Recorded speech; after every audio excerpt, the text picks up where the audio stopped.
Alrighty guys, welcome back to another chess endgame tutorial, and in this lesson what we're going to be doing is taking a look at how to win with double isolated pawns.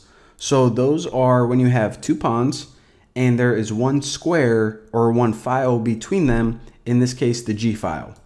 So as white, what we are essentially going to do, the main concept that we have to follow is that we are going to threaten to promote one of these pawns while this enemy king is busy capturing the other pawn.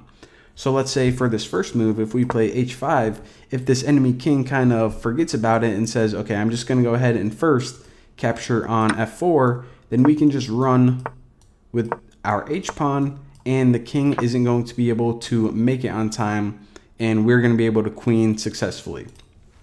So with that being said, after we play h5, if black, assuming that they play correctly, of course wants to prevent us from queening, then they're going to have to go to f6.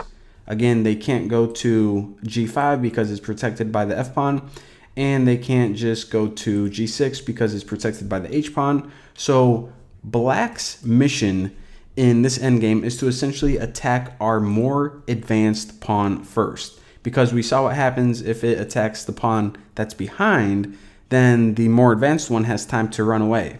However, if black can indeed attack this more advanced pawn, then it actually has time to capture the one that's behind as well. So that's what black's trying to do, just give you guys a little heads up.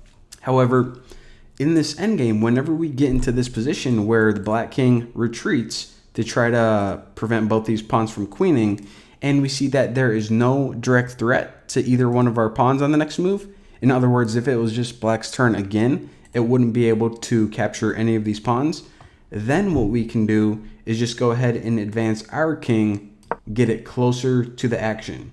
So that's another key thing to take away. At any point in time, if there are no direct threat to your pawns, then just march your king towards your pawns to help out with the effort. So now what the black king is going to do is play king g7. Again, since these two squares are protected, they have to reroute this way.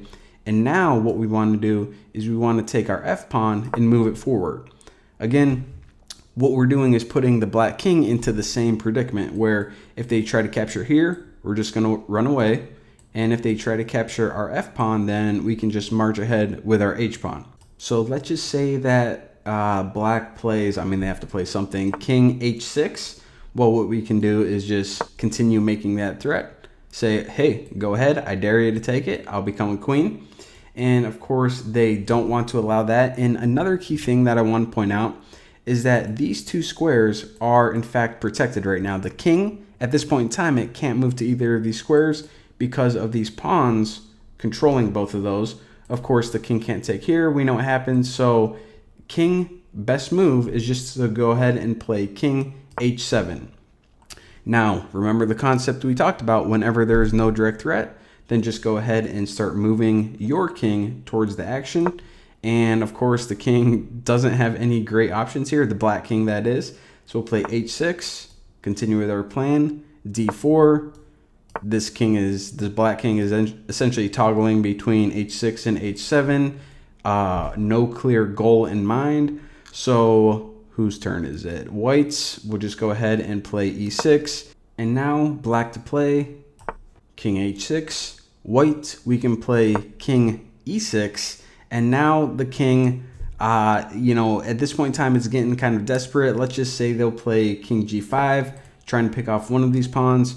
Now we can just play something simple like we can actually at this point in time even just march our pawn up. King is going to capture something. However, too little, too late, become a queen. And from here, it's just a winning endgame.